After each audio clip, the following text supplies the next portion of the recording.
Hello there my RPG lovers and welcome to another video. Open world RPGs usually have a lot more to offer than just the combat system, but since this is the thing that we're gonna do a lot in the game, it better be good, right? But how do we define a good combat system? I'm guessing that a lot of people will instantly think about the Dark Souls series when it comes to a good combat system. However, Dark Souls is not an open world RPG. I'm not trying to say that this is a bad thing, but our topic is strictly related to open world RPGs. The difference between these two designs is huge, and I'm getting the impression that people don't really understand this. It's not just about the openness of the world, but the whole design approach. There's a high chance that identical combat system just wouldn't work in an open world RPG. Being inspired by the Soulsborne combat is different, that can mean a lot of things, but this is a topic for another video. Open world RPGs can really struggle to find the perfect balance between implementing meaningful RPG features and action-oriented combat that requires the proper reaction from the player. This is probably the main reason why it's really hard to create an action combat system that looks and feels impactful, with enough RPG features to distinguish itself from being a pure action game. Action games don't really need to worry a lot about various stats and calculations which are happening under the hood of the game. It depends on the game of course, but they usually have a couple of straightforward stats. Open world RPGs and RPGs in general have to worry about various mechanics simply because the player can affect the gameplay in a lot of ways. They also have to make sure that each stat upgrade, new piece of gear or new ability will at least slightly affect your combat experience and character progression. However, if the game doesn't have these features, I don't think it deserves to be called a role-playing game. But let's not try to define the RPG genre, because this is a very touchy subject. Making sure your game has all of those RPG features and a proper action combat system is not an easy task, to say the least. It's also really hard to not sacrifice other important features for achieving this goal, unless the developers have unlimited time for developing a game, which is almost never the case. We're gonna talk about one particular open world RPG that is considered to have a great, if not the best combat system in this subgenre. Please remember that this doesn't mean the game is perfect by any means, we're just discussing combat features, but I'm going to address some problems with the game later in the video.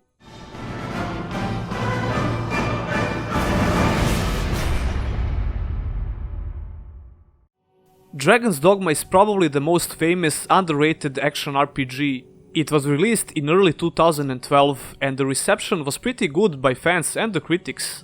However, it seems like Capcom, which was the developer and the publisher for this game, wasn't really happy with sales numbers, so we never got a sequel. But one can still hope, right?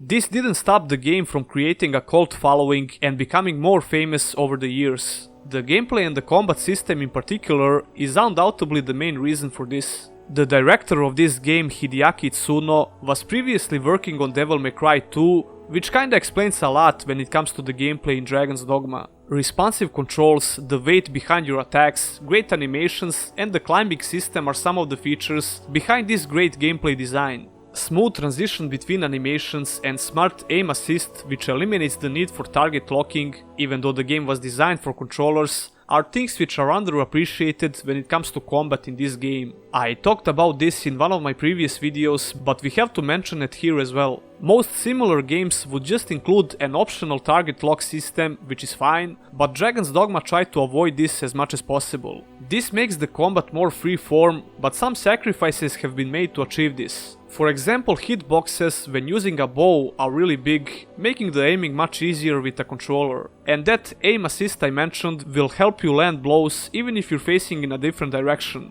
as long as you're close enough to your enemies. They had the easier solution with a soft lock system, but they chose to try something different and it works great in my opinion. Mainly because the aim assist is not messing with your camera like every other soft lock or full target lock system would.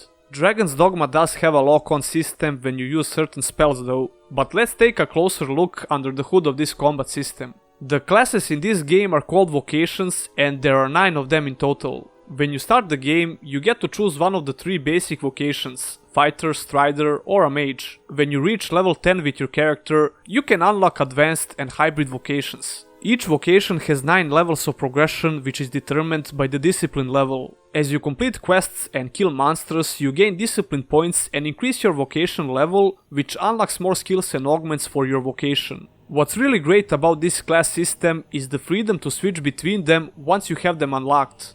However, it's not easy to level up your vocation rank, so if you want to unlock the full potential of every vocation, you would have to spend a lot of time doing that. And this is not a bad thing at all, it should be hard. Almost every skill which you unlock can really affect the way you play your character. Like I mentioned before, everything is well animated and all attacks have a great sense of weight behind them. Magic is really crazy with amazing effects, making the spells really fun to use. These are just a couple of examples of what you can do as a spellcaster in this game. I really encourage you to try and play as a mage if you decide to pick up this game. This doesn't mean that melee and ranged vocations are bad, not at all actually. I would just like that more people get to experience these crazy spells. You can easily spend hundreds of hours playing the game and trying different playstyles. So besides the great action combat, Dragon's Dogma doesn't lack when it comes to RPG mechanics and their depth. It's a bit grindy and some people might have problems with this, but it's not game breaking in my opinion. It's also worth mentioning that this is not a traditional Western RPG progression system, and this by itself makes the game more interesting. Actually, the whole game is a weird mix of Eastern and Western ideals, making the game unique in a way. Including the climbing system on top of all of this just makes it amazing. The ability to grab objects and NPCs is a huge deal in this game, especially when you're fighting boss-like creatures. In a lot of action games with big enemies, the tendency is just to have you hacking away at the shins. You don't get the full effect of fighting a giant boss. Hideaki Itsuno, the director of Dragon's Dogma, said, "With this game you can climb all over it. If it has a body part, you can attack it." While this system can feel a bit janky sometimes, for the most part it works okay, and it really gives you a unique experience that no other open world RPG has tried so far. It borrows some ideas from Shadow of the Colossus for sure, but it's implemented quite differently here. These monsters usually have some really weak spots which you can hit by climbing on them or by using ranged attacks. Like pretty much all actions in combat, climbing consumes your stamina, so you have to keep your eye on that bar. When you lose your stamina completely, your character becomes vulnerable and he stops to catch his breath, leaving you open for attacks. The stamina system is almost identical to Capcom's other well-known game, Monster Hunter.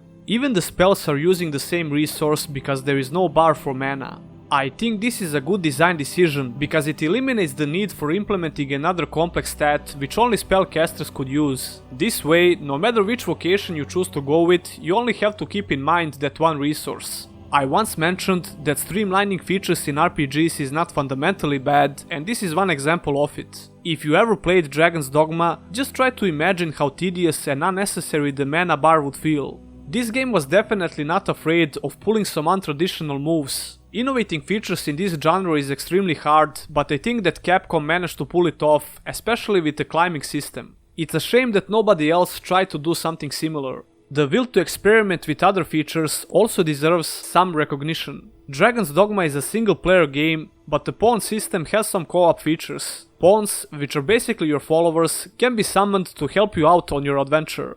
Beside your main pawn that you'll get to fully customize, you'll be able to summon pawns from other players. Your main pawn can also be summoned by other players while you're not playing the game. Their AI in combat is pretty decent and the game can be really hard without their help, especially if you're playing the game for the first time. When you get familiar with how the game works and if you want some extra challenge, you can play it without pawns if you wish to.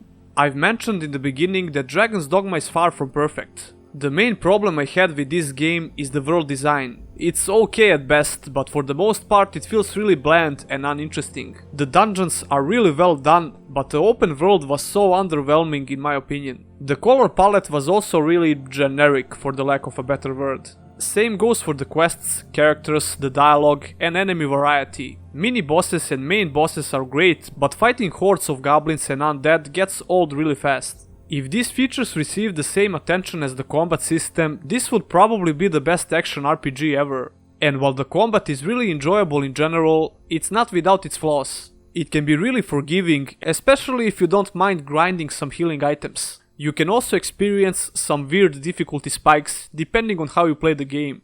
It seems to me like they started with the combat system and then built everything else around it, which is not a bad thing, but almost everything else seems unfinished. I expected to see a lot of these problems fixed in the sequel, but we're still waiting, Capcom. Don't leave this IP hanging please, because it has so much potential. Tell me your opinions about this game in the comments below. What open world RPG had the best combat system in your opinion? Let me know. Make sure you press the thumbs up button if you like the video and subscribe for more RPG content. Click on the bell icon so you don't miss any future uploads. Special thanks to my Patreons and YouTube exclusive members, and if you as well want to become one of them, all the links are in the description. And I'll see you in the next one.